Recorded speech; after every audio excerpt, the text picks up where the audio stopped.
one little point up and a little shredder. Just to slow down 33 at the start of this engagement. They're going to finish it off with SCCC hitting that last hit. So far, so good from Aster. They're just playing clean. And that was an excellent usage of the first DPL. I can't believe they got first blood 6.5 minutes in.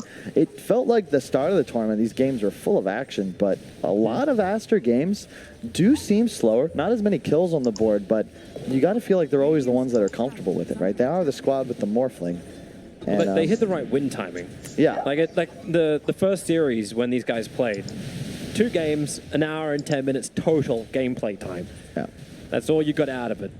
These games didn't drag on. Alliance had more time in game on the hillside.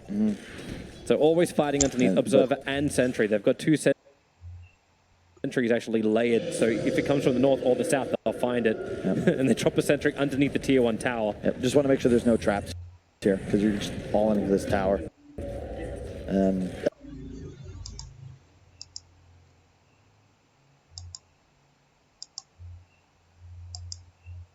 Safety, and you're still underneath the Exorcism. This is Alliance fighting into the DP ulti, and XSS able to get the leash, but only on one, only on Fada.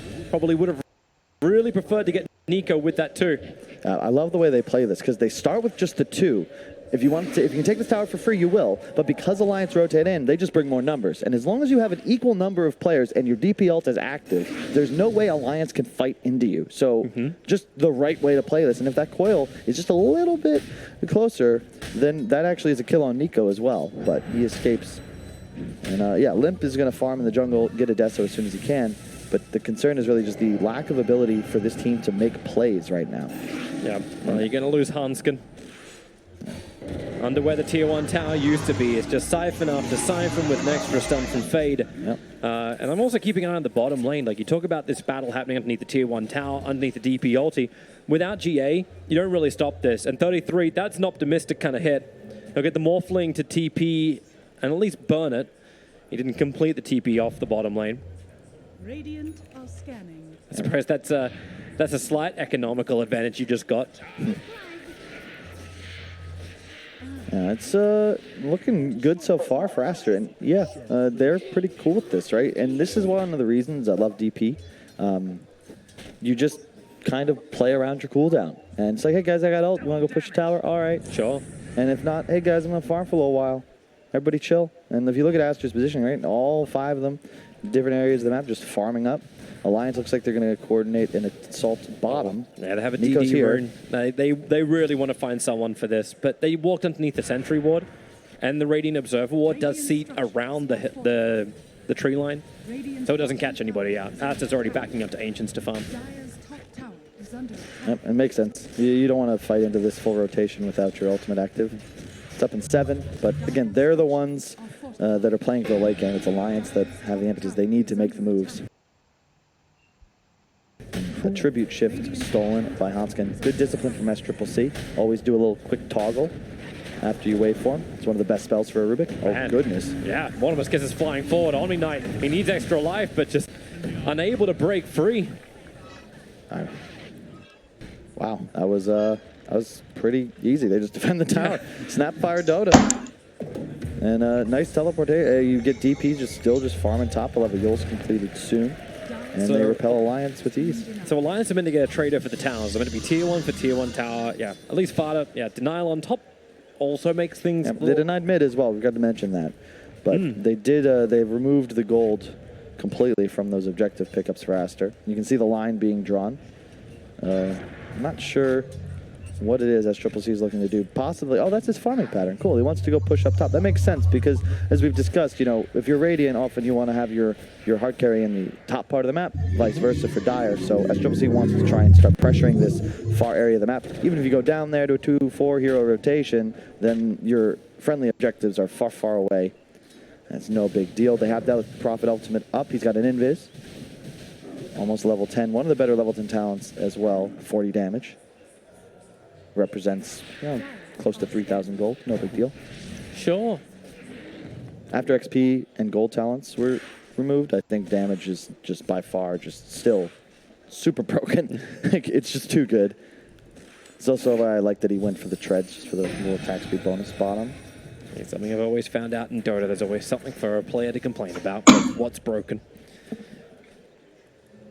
That's a nice triple stack for Chuan to farm up, just pushing him closer and closer towards that Yule Scepter. Now only 100 gold, 13 minutes in, so very difficult for Alliance to even get a lockdown. Like normally you see DPs with like Oracle, another great hero that's been throughout this tournament, but they just want to get him on the front lines and survive. There's a better way. Limp caught inside the Dream Core. The Suns from Fada won't really do anything, and one of his kisses from Baboka sits on the back lines, just firing forward, and they didn't even have to burn Exorcism. Nope. And look at this, though. What was the key there is that SCCC was already shoving up top. So he runs away from his team as they make this big coordinated effort mid. And they also get vision. It's just really complete movements from Aster. It's why this team hasn't lost a game. They're thinking in 4 different places at once. So, yeah, sure, it's just a kill. But it isn't. They just got a ward. They killed a ward. Their carry got 1,000 gold worth of space. And they killed the enemy hard carry. It's just wins all across the map. They will lose their bottom tier 1, but no one even in really that half of the map, so they have no issues giving that away. Nico Baby will have his defusal soon, just the recipe to go, but he's got to kill stuff. I just don't see them able to fight into Aster's team, and that's going to be the concern. It's 7-0. But we haven't felt it yet either. Like we're talking about this game from like a point where Aster, you're in control. These are the objectives they're taking. It's going to be fantastic all across the map. Four types of ways they're playing this game of Dota. Look, but Alliance, you always have to wait until they show you what they're ready to do. Like but that's the point. The Templar Assassin's getting has Deso. The Ricky's going to have defusal. The Vlads will be up on the Omni Knight. Then they're ready to fight. Right? This is when they will show you what they've got, and then you can decide if it's good or not.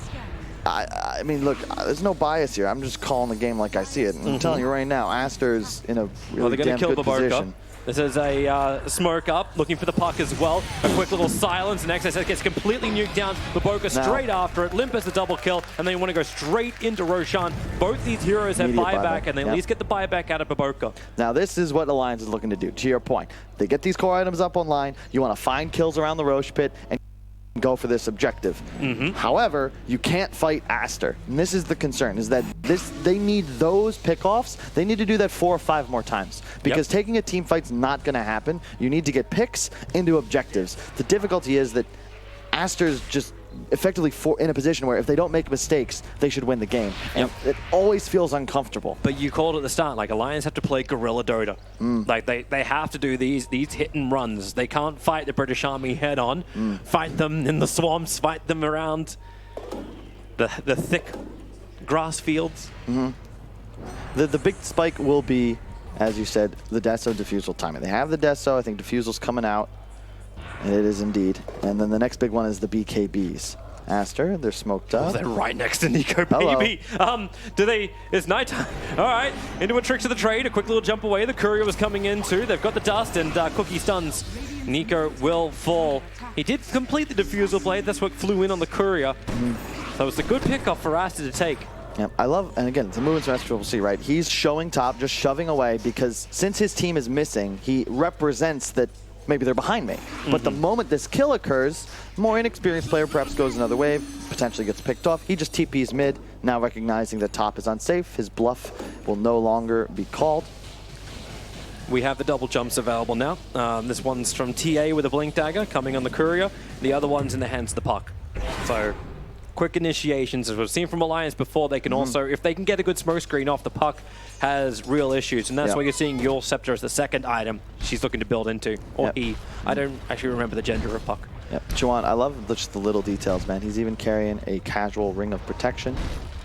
And I think he's going to go plate mail straight after Yule's. This is one of the old school builds. Yule's plate mail into sometimes it used to be Bloodstone or casual boost your heart maybe. Real trouble. Caught inside the smoke screen. The Observer and Sentry helped him out.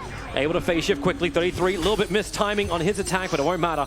Before the jaunt can happen. In fact, it looked like XSS just held off it a little bit. A little bit of a miscue there. Yeah. Probably didn't think you'd survive after the purification of 33, but it was just during that phase shift second. Yeah, but again, slow game, 8-3, 17 minutes in. This does not seem like your usual Dota 2, but Aster games often look this way, but I can't blame them. Again, they're really not forced to do anything. You have a Manta up on SCCC, so that Diffusal's no longer a huge threat. He's just continuing to shove top. Plate mail complete. Oh, goodness, he got an Essence Ring on Chuan. That is so key. You have to kill DP to win the fight, right? And he's just making it progressively harder and harder. There's only physical damage on the side of Alliance. He's going to have the plate mail coming out in just a moment. And he'll have 425 HP on demand thanks to good old Ice Frog. Limp's feeling the pressure up on top. There's mass TPs coming in from Alliance. They're under vision, though. Yeah, they're underneath that Observe Ward, and there's also a meme hammer on Nyx Assassin. He's ready to drop this when the timing is right. Quick take of the outpost. This means that Puck can shove out bottom safely and still have the teleportation available. Nope, he'll actually just shove out middle. And I think they're going to look to take a fight here on these wards. Well, if they can. Sentries are down. I think they could see it for a second, but Fires want to hang around to attack it. Yeah, they see on the ward from below, and just kidding, XXS takes it out. Control the enemy jungle, and then position around the objective. Dota 101. Couriers. Yes, it's there. There's definitely, yes. One courier is not enough to check. We've got to send both Shagbark as well as that little Krabby. I'm going to give real props as well throughout this entire tournament just for Farda's play too. I know Winter was giving him a lot of praise, but Farda's vision game has really been on point. To be fair, you're playing Ogre Magi all the time. You got one head dedicated to casting your stun. You had a whole other one that can just focus on the warding. One of my favorite, one of a lot of people's favorite 5s to play, because it's very peaceful. It's like, do I add somebody to Bloodlust? All right, cool. I'll go ward something. Oh wait, can I auto cast that stuff as well? Those are the days. Oh, they don't even get the ward gold. Unfortunately, it despawns just as Fada finally gets the space to come out and do it. An arcane rune up. So hey, let's pop our ulti and look about Roche. Yeah, do Roshan 30 seconds before the 20 minutes. Next Assassin just sits on the hillside, feeling very comfortable near his own sentry ward. It's a little bit further away from the Dire sentry, but man, this Roshan dies so quick. Alliance have no way to react to this. Yep. They're coming under the cover of smoke, but they're not ready to fight. And in fact, instantly turn around. They don't find the fight they're looking for, but maybe they can catch somebody. That's just fake morphlings coming up the hill.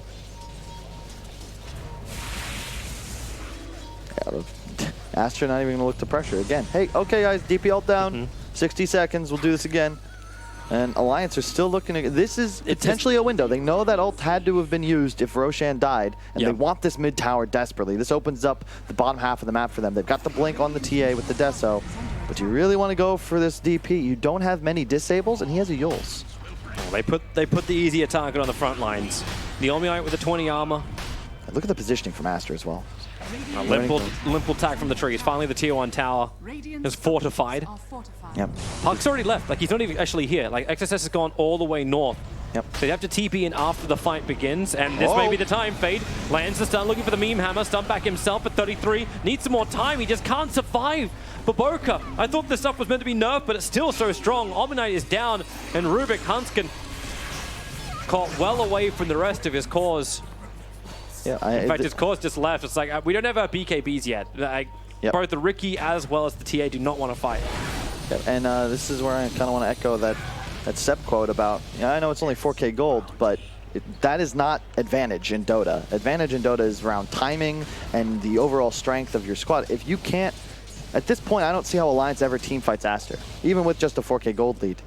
As long as they continue to do what they've done, place your cords in front of you, make sure that they're the ones that would actually hit Alliance or potentially be hit by the TA blink in. Supports can casually cast spells from the back end, play around your vision. It's just a casual stroll for them thus far. They're following the script. Alliance have to find some weird sort of magic here, and I don't know what that'll be. But you might get BKBs, sure, but even then, Morph DP do so much damage. They're just going to smack you. You can't fight into DP ultimate. But with, like, maybe their timings. Like, I know I'm kind of bumping this a little bit because it does feel coming into the series like Aster are the favorites. Aster have been playing superior Dota and no one has taken a game off them just yet. So I'm leaning more towards the avenues Alliance have to work with. But with GA, with the BKBs, with this immunity, just how much does Aster have in the tank to have continuous fighting? A lot. I mean, they've got plenty of guys. The concern, I think, is more of what Alliance's draft is one-dimensional. It's effectively 2 cores that both do raw single-target physical damage. That's the strat. And you don't have any real team fight. You don't have the greatest initiation, and you're going to have a Fada for a second. Oh, Fada.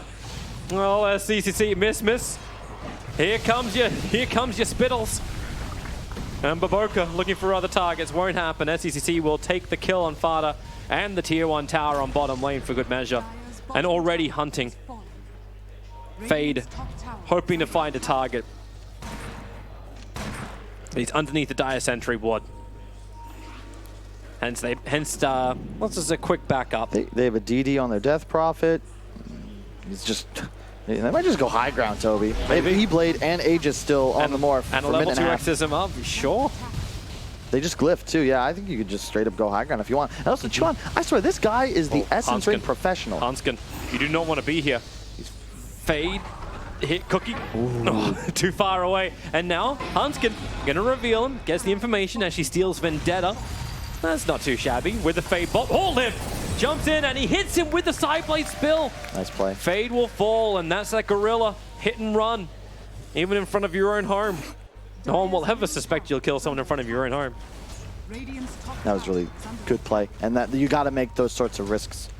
And now they group up for a smoke underneath the tower. Actually, do they have one? No, they don't.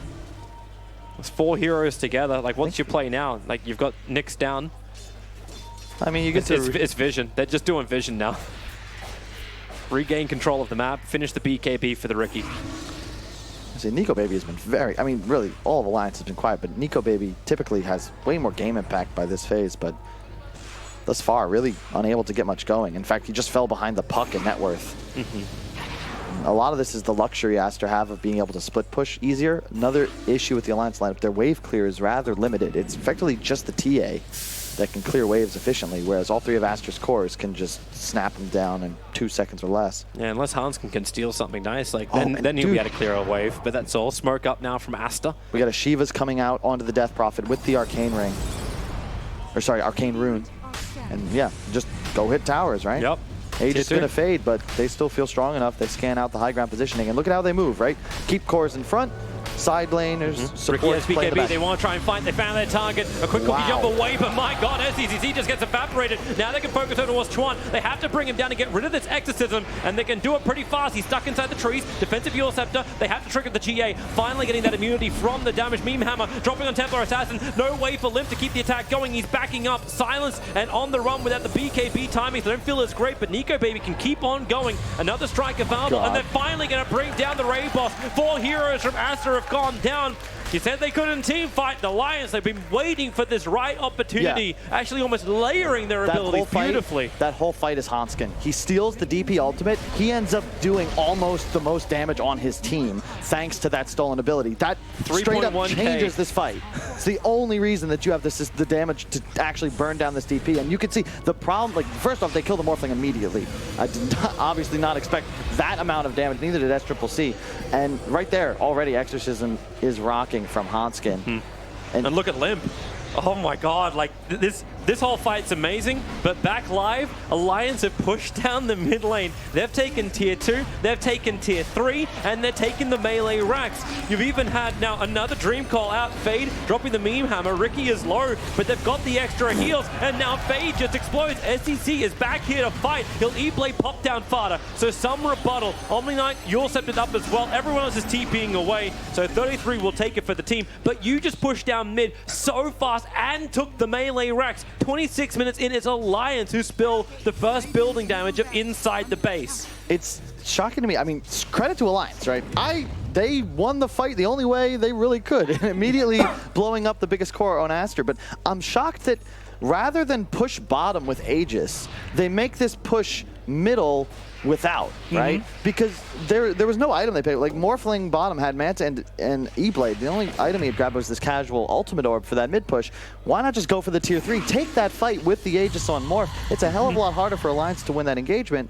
But yeah, credit to the boys. And you know, you're welcome to all the Bulldog fans in chat for supplying one of the stronger caster curses, because honestly, I thought hey, I wasn't cursing anything. I was still waiting for Alliance to at least show me what they've got, and that's exactly what they did. Hey, but they're going to need to do that again, and it's going to get more difficult. That was the BKB reveal for both cores. You need to do this. This is how you will win a fight against Aster. Either the Death Prophet or the Morphling has to be immediately killed. The fight now becomes 5-on-4. This has to happen at least once, probably twice more for Alliance to take the game. And really nice usage of the GA there by 3-3. This is the window where you can actually go toe-to-toe with the Death Prophet during Ultimate. Yeah. Because I also liked how he waited. Like, the DP ulti was running for a good 10 seconds before he's like, I will now trigger this. Yep. Like, and that's why I was asking the question before the fight began, like, how much does Aster actually have in the tank to keep on fighting after you lose someone like a Morphling? Like, where is the rest of the damage going to keep coming from? It's not going to come from Puck. He put a Dream Call on 2 heroes at the back of the tier 2 tower, and they just stood there. Yeah. They were okay with that. So where is that damage to follow through with? They're looking for a target, observers and sentries, smokes coming out from Aster, and Nico Baby's already triggered it. they have a sentry down. They saw him. You got to be a little cautious here if you're Aster. Each team playing underneath Ob Sentry vision. Like, it's so smart from both these sides. But what does Aster do? Okay, well, I guess they go up the mid lane. You got a double damage room Morphling. You want to take a fight, but I guess you got to take a tower. Yep, Limp already has the trap set up too. This is really nice. He's going to be able to clear the wave. And they're looking on traps clearance. Hanskin nearby. They've got the ward sentry this time. You got to be careful if you're Alliance. So it's really at the end of this, it's a tier 2 for a not tier 2 trade. They haven't finished the job. They could deny it and make it yet another tower that doesn't get to go the way of Aster. Sure. And this is anybody's game. You can feel it get a little more tense in here as well. All of a sudden, Aster not playing with that same just reckless confidence that got them burned in that mid-fight. Wasn't it Alliance as well who were the ones saying, like, we don't have the confidence, we're doubting ourselves when we come into these games. But to make a play like they did in mid, like, oh, we just won the fight, let's just go, boys. Like, it's going to be Roche. We're going to be aggressive. If you're going to beat Aster, we're going to play a different kind of play. Yeah, and the next move is going to be who can control this pit area. 30 seconds on the Aegis spawn. You got to be really aware of this as Aster, because if you just go a couple seconds slow, you know, this is a TA with Deso and the meld armor reduction talent, so you're going to burn through this Roche no problem. Got to be cautious, and there's the smoke once again. Aster looking to get an advantageous initiation. If they are the ones that pick the fight first, if you can stop, because it's the TA plus Riki burst potential that's necessary. They both have to go in at the same time on the same target. And again, their lockdown's a little limited. It's effectively just the Ogre and the Rubik that can provide stuns. So I'm surprised. Does anyone on Aster have a Force Staff? No, the Meme Hammer instead. Fade going for it next. He's like, all right, my bad, because that Cloud is the only is going to get his teammates killed. Yep. Oh, feels like Alliance just waiting on the hillside for someone to walk in. There's a sentry ward down. I think they saw Fade for half a second. There's a Gem of True Sight on Fada, which is kind of funny considering how fast he's been blowing up. Yep. I don't know if he's going to be the best target for it, but Spider Legs on Rubik makes a lot more sense. And the Bloodthorn totally done 30 minutes in. Now for Limp. And notice what Nico Baby's going for. Nullifier, right? So again, they're going for the same target. They're going to kill that guy. That's the plan. And you need a Nullifier in this game because you're playing against the Death Prophet. You can take him out of the Yules. And the defensive E-Blade on Morphling lasts way too long. If you can immediately get rid of that, and all of a sudden, that's another surprise that perhaps kills one of these cores off before Aster has a chance to respond. Level 18 on the Death Prophet, they'll max out ultimate. They pop it right away. She's actually going to burn the ulti. They're going to need all of that for the team fight unless they can kill Roshan very quickly. Morphling started up like just beforehand. And now Lim, he's going to put a quick trap in, get some information. Roshan very low, 1,000 HP, and they're going to let it happen. Alliance not feeling like they're in position, and rightly so. Nico is not there. He only just finished the Nullifier on bottom lane. Yeah. He's just not, you just can't fight with Death Prophet ultimate. That's the thing. It's one thing to burst someone down when they're caught sleeping, but if Aster is just, got their ultimate. They've created this fortified position that Alliance can no longer enter. They have to pick a fight on their terms, and that's what they're going to look to do. There's no DP ultimate, so you don't really care about the Aegis. You got to go find these picks. And they have the timing, right? Orc and Nullifier both active. You are not going to get any stronger, whereas Aster, few of their heroes are holding buyback. They saw XSS, I think, for half a second. He's sitting on the hillside, ready to break the smoke. Fada has it broken on him as he sees nearby. They put the Observe Ward up, so they see one. But now the Puck will also reveal himself. Hanskin jumping himself forward. Actually ends up only stealing the orb, but they've killed off the Puck in the back lines. Nico Baby under the cover of BKB going ham. Fade. He jumps down with the blink strike to find that kill. Morphling, BKB. It's got another 3 seconds left. So it's a 2-for-1 trade-off, and Alliance getting the hunting that's looking for.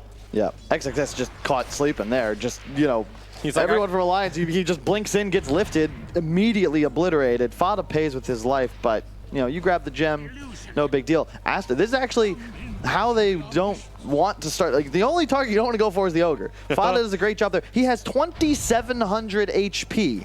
And he is a Bloodlust bot with a stun. You can ignore the hero. He wants to be the one initiated on. Look, that full combo, it does a ton of damage, but he's an Ogre. And then 2 shots, boom, they lose the puck. Fade also just wandering way out of position. These are BK cores, and he gets 3 shot himself. Really nice job from Alliance, but it's about finding the objectives. Can they do it is the question. Well, they're taking the tier 1 and they should take the tier 2 tower on top. And thanks to the trade-off they were having when Aster were trying to push the mid lane, Limp was able to take the tier 2 tower on bottom. So this will remove all outer towers. But they're deciding to actually hold off the tier 2 on top for now. Like, Roshan's a long time away, so they're not waiting for this. Like, the only thing that's really left from that is the cheese on the Death Prophet. Speaking of, you gotta be a little cautious if you're Chuan here. He has the cheese, but he wants to finish that BKB. And the Aegis on the Morphling. He didn't lose that one. Fire Strike forward. That's a huge impale stun. Vada getting hit. Nico Baby, Elder Blink Strike himself away was Limp, but he's trying to wait this out. Held by the Aghanim's Dream Call, had no other choice. 33's TP will be successful. But that's 70 seconds without Nico Baby. He does not have buyback available. It's because he's short by 600 gold, and they might find a better target. Limp, he has to BKB and TP himself. That's the 7-second BKB gone. That's the great equalizer right there. That Aghanim's puck coil. All of a sudden, TA Riki no longer have the freedom of their immunity to be able to just kill these cores. And as you can see, just the Scotty too, right? Yeah. Pops the Riki. They got somehow a double stun onto the Ogre. I mean, I was like, oh, you don't want to go for the Ogre, but if the Riki's standing on top of him, hey, makes a good target. Now you got DP ultimate. Maybe just go high ground. That's exactly what they're going to do. Still with Aegis for another 2 minutes. They can fortify and potentially, like, this tower's taking forever to attack. Clean up the wave. The second wave just got skipped out by Hanskin. So even with this push, it's only going to last a little longer, but it'll last long enough. That melee Rax is gone. So the counter Raxing done by Aster. They want to back up. Yep, no DP ultimate once again. Alliance perhaps look to get something done here. Only a 4K gold lead for Aster. Yeah, but it's quickly just, into the side lanes. Yeah, and they just immediately retreat. Alliance have to take some kind of risk. Make some sort of maneuver that Aster doesn't see coming. Well, they're coming to the easier said north. than done. Limp's BKB just comes off cooldown. He's going Nullifier too. All the damage they can get out underneath the TA traps. That's where the puck just walked over. They really want to fight here. But Aster not getting caught. In fact, they're just grouping up. Positioning is somewhat odd though. Alliance are above them. The support's isolated at the moment. Well, they see Nyx. Jump in. Hanskin gets the pick up. Throw back down again. You're going to remove that Nyx pretty damn quickly, as well as the Snapfire. Really caught in that too. But the Dream Coil, Limp, he just can't run away. Same for 33. There's no GA available. They can't stop all that physical damage. And wow, Fada. Well, I suppose that's probably the safest place you can TP out, but the Yule Scepter up. And Fada comes down to die. That's... I don't know what to tell you, Toby. This is going to get harder and harder for Alliance as this continues. Nico's going to try and get the second gem. He's going to grab it. Because Snapfire bought that before the fight began. Oh, that's so he's able to actually steal it.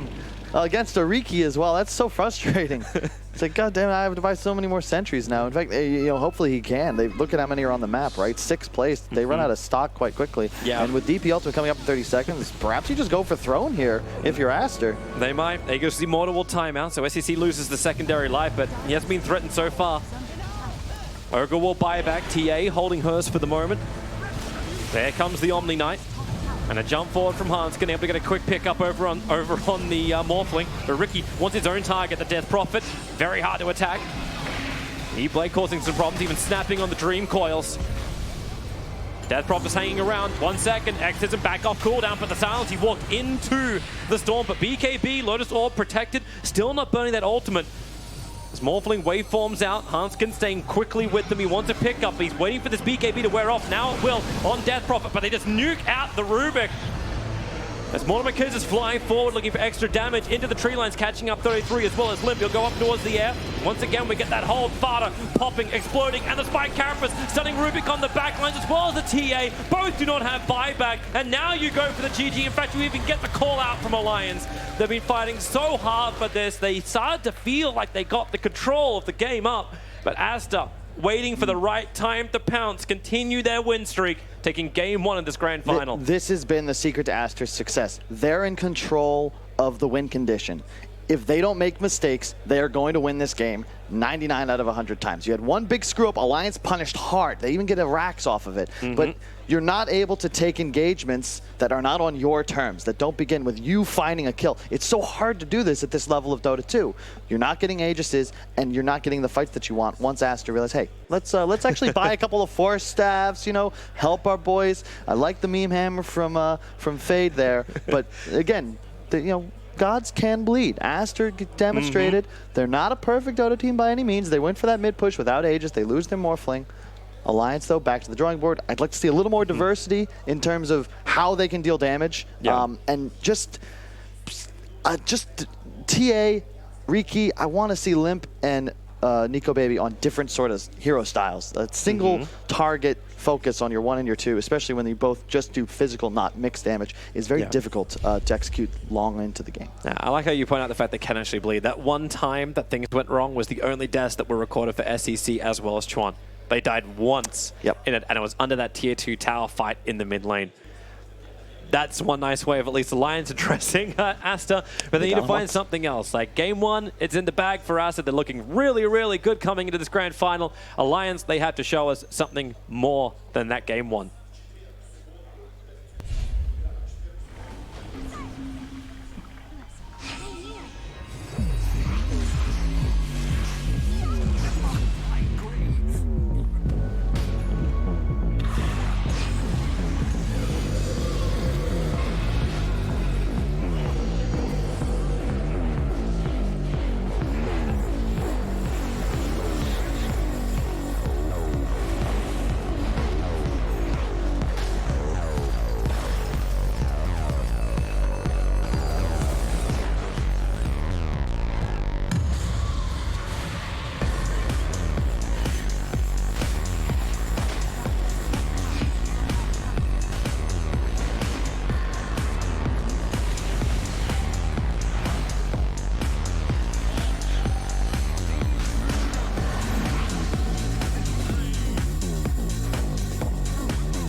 Have your hard carry in the top part of the map.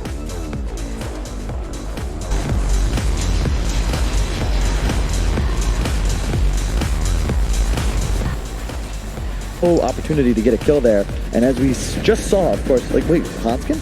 You're, what? Guys, that's a DP. Little uncertain because the ulti is still up and they're still forcing the tier 1 tower. And meanwhile on bottom, 33 being hunted down by 3 players of Aster. I actually kind of like this from Baboka. He actually skipped the Fire Snap Cookie to get one little point up and a little shredder. Just to slow down 33 at the start of this engagement. They're going to finish it off with SCCC hitting that last hit. So far, so good from Aster. They're just playing clean. And that was an excellent usage of the first DP up. I can't believe they got first blood 6.5 minutes in. It felt like the start of the tournament, these games were full of action, but a lot of Aster games do seem slower. Not as many kills on the board, but you got to feel like they're always the ones that are comfortable with it, right? They are the squad with the Morphling. And, but they hit the right win timing. Yeah. Like the first series when these guys played, 2 games, 1 hour and 10 minutes total gameplay time. Yeah. That's all you got out of it.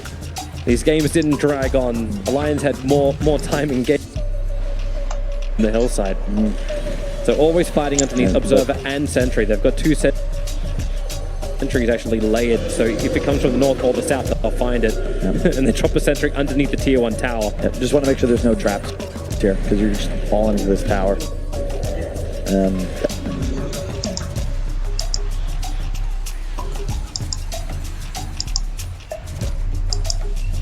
to safety, and you're still underneath the Exorcism. This is Alliance fighting into the DP ulti, and XSS able to get the leash, but only on one, only on Fada. Probably would have really preferred to get Nico with that too. I love the way they play this, because they start with just the 2. If you can take the tower for free, you will. But because Alliance rotate in, they just bring more numbers. And as long as you have an equal number of players and your DP ult is active, there's no way Alliance can fight into you. So just the right way to play this. And if that coil is just a little bit closer, then that actually is a kill on Nico as well. But he escapes. And yeah, Limp is going to farm in the jungle, get a Deso as soon as he can. But the concern is really just the lack of ability for this team to make plays right now. Yeah, you're going to lose Hanskin. Under where the tier 1 tower used to be, it's just Siphon after Siphon with an extra stun from Fade. Yep. And I'm also keeping an eye on the bottom lane. Like, you talk about this battle happening underneath the tier 1 tower, underneath the DP ulti. Without GA, you don't really stop this. And 33, that's an optimistic kind of hit. He'll get the Morphling to TP and at least burn it. He didn't complete the TP off the bottom lane. Lack of ability for this team to make plays right now. Yeah, you're going to lose Hanskin. Under where the tier 1 tower used to be, it's just Siphon after Siphon with an extra stun from Fade. Yep. And I'm also keeping an eye on the bottom lane. Like, you talk about this battle happening underneath the tier 1 tower, underneath the DP ulti.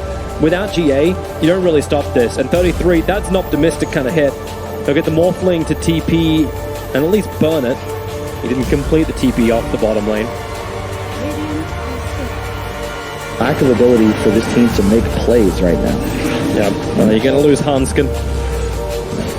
Under where the tier 1 tower used to be, it's just Siphon after Siphon with an extra stun from Fade. And I'm also keeping an eye on the bottom lane. Like, you talk about this battle happening underneath the tier 1 tower, underneath the DP ulti. Without GA, you don't really stop this. And 33, that's an optimistic kind of hit. He'll get the Morphling to TP and at least burn it. He didn't complete the TP off the bottom lane. Lack of ability for this team to make plays right now. Yeah, you're going to lose Hanskin. Under where the tier 1 tower used to be, it's just Siphon after Siphon with an extra stun from Fade. And I'm also keeping an eye on the bottom lane. Like, you talk about this battle happening underneath the tier 1 tower, underneath the DP ulti. Without GA, you don't really stop this. And 33, that's an optimistic kind of hit. He'll get the Morphling to TP and at least burn it. He didn't complete the TP off the bottom lane. Lack of ability for this team to make plays right now. Yeah, you're going to lose Hanskin. Under where the tier 1 tower used to be, it's just Siphon after Siphon with an extra stun from Fade. And I'm also keeping an eye on the bottom lane. Like, you talk about this battle happening underneath the tier 1 tower, underneath the DP ulti. Without GA, you don't really stop this. And 33, that's an optimistic kind of hit. He'll get the Morphling to TP and at least burn it. He didn't complete the TP off the bottom lane. Lack of ability for this team to make plays right now. Yeah, you're going to lose Hanskin. Under where the tier 1 tower used to be, it's just Siphon after Siphon with an extra stun from Fade. And I'm also keeping an eye on the bottom lane. Like, you talk about this battle happening underneath the tier 1 tower, underneath the DP ulti. Without GA, you don't really stop this. And 33, that's an optimistic kind of hit. He'll get the Morphling to TP and at least burn it. He didn't complete the TP off the bottom lane. Lack of ability for this team to make plays right now. Yeah, you're going to lose Hanskin. Under where the tier 1 tower used to be, it's just Siphon after Siphon with an extra stun from Fade. And I'm also keeping an eye on the bottom lane. Like, you talk about this battle happening underneath the tier 1 tower, underneath the DP ulti. Without GA, you don't... Even though, once again, Alliance of a kill for almost 13 minutes, it can affect you mentally, but it still shows the strength, the way they executed on that Roche timer, killing Morphling. SCCC did the same kind of mistake 2 days ago when he was playing Slark, but overall, this opener from Aster, I love it. You go for Nyx Assassin, you kind of block the Snapfire pick, then you get it. These two supports are good at every single stage of the game. Yeah, we had a bit of discussion before about how important it is to have supports that enable the cores in this specific matchup. And yeah, the Snapfire and Nyx seems like they are able to open up the game, especially the early laning phase a little bit more, and they are kind of like more useful in the fights as well compared to like a Ogre, which you can only like cast Bloodlust. But the game was pretty close throughout, and I felt like Alliance made a couple of very, very small mistakes in the game. This was one of them where the carry died here, he was like really close to buying the diffuser. I think he was able to. He just bought it right before he died. I think it was on the courier. Yeah, like those small little deaths, like one here and the other one was in the mid lane as well, gave away a lot of like advantage to the opponents. One thing, sorry, go on. It's okay because the game was like really close. So when you make all these kind of small mistakes, you lose like an objective right away. Yeah, some of these deaths cost them way more, and this is the execution that I was talking about. Alliance with on-point spellcasting. We can see Rubik stealing ghosts from that Prophet. It's kind of hard to notice in a team fight, like whose ghosts are those, because both are green, you know. Yes, but one are cubes and the other one flies. Yeah, when you see ghosts chasing you, let me just check the shape of that ghost. That is fair. I must say, Hanskin again has had some amazing steals that definitely led to some won fights by that. That ultimately also led to them being able to take a lane of racks. Yeah, it was insane. Like, they didn't take the mid tower for 25 minutes, then went tier 1, tier 2, tier 3, and the melee racks. Yeah. But they saved the game. Puck with Aghanim Scepter, he cripples these cores with BKB so much. They can't move, holding them in place with such huge amount of damage coming out from that Prophet. Also, I think the key is to keep your tier